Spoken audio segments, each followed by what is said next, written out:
Machine తీసుకున్న దగ్గర నుంచి మా అబ్బాయి ఒకటే గొడవండి.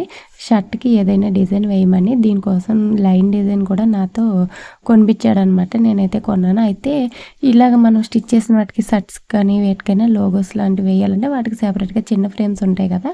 ఈ పెద్ద ఫ్రేమ్ తీసి చిన్న ఫ్రేము ఫిట్ చేయడం మళ్ళీ కష్టం కదా అనేసి నేనైతే ఇలాగా ఫ్రేమ్‌కి బక్రం పేపర్ ఫీజింగ్ ఉంటుంది కదా! మనకి బ్లౌజెస్‌కి వర్క్ వేసేటప్పుడు వేసుకునేది. అదైతే ఫిట్ చేసేసిన తర్వాత దానికైతే ఇలాగ గుండు సూదులు పెట్టేసి షర్ట్ అయితే ఫిట్ చేసేసానండి సెంటర్‌గా వచ్చే విధంగా. తర్వాత నేను వేసే డిజైన్ అనేది సెంటర్‌గా వచ్చేలాగైతే పెట్టుకుంటున్నాను. ఇక్కడ నేను ఫ్లవర్ ఇక్కడే ఎందుకు వేస్తున్నానంటే ఈ షర్ట్ కొత్త షర్ట్ అనమాట. ట్యాగ్ ఉంది కదా షర్ట్‌కి. ఆ ట్యాగ్ అనేది లాగినప్పుడు అక్కడ కొంచెం చిరిగిందనమాట.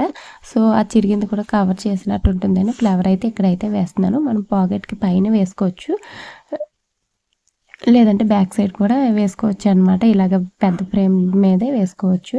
ఇక్కడ నేను ఫ్లవర్ అయితే వేస్తున్నాను. ఇది చిన్నగా వస్తుంది అనుకున్నాను కానీ పెద్దగా అయితే వచ్చిందనమాట. కూడా వర్క్ వేసినట్టు ఉంటుంది. వాడు కూడా హ్యాపీగా ఫీల్ అవుతాడు కదా అని ఇలా వర్క్ అయితే వేసాను. అయితే ఇలాగ వేసేటప్పుడు షర్ట్ అనేది ముడతలు రాకుండా హ్యాండ్తో జాగ్రత్తగా నీడిల్ హ్యాండ్ మీద పడకుండా ఫిట్ చేసుకోవాలండి. తర్వాత నాకు ఒక ఐడియా, హ్యాండ్ ఎంబ్రాయిడరీ చేసే ఫ్రేమ్కి ఫిట్ చేసి వర్క్ చేసుకోవచ్చని. కానీ అది చాలా రిస్క్తో కూడుకున్న పని అండి. ఎక్కువ షర్ట్లు ఆర్డర్ వచ్చినప్పుడు మనం మిషన్కి వచ్చిన చిన్న ఫ్రేమ్స్ పెట్టుకుని వర్క్ చేసుకుంటే చాలా బెటరు.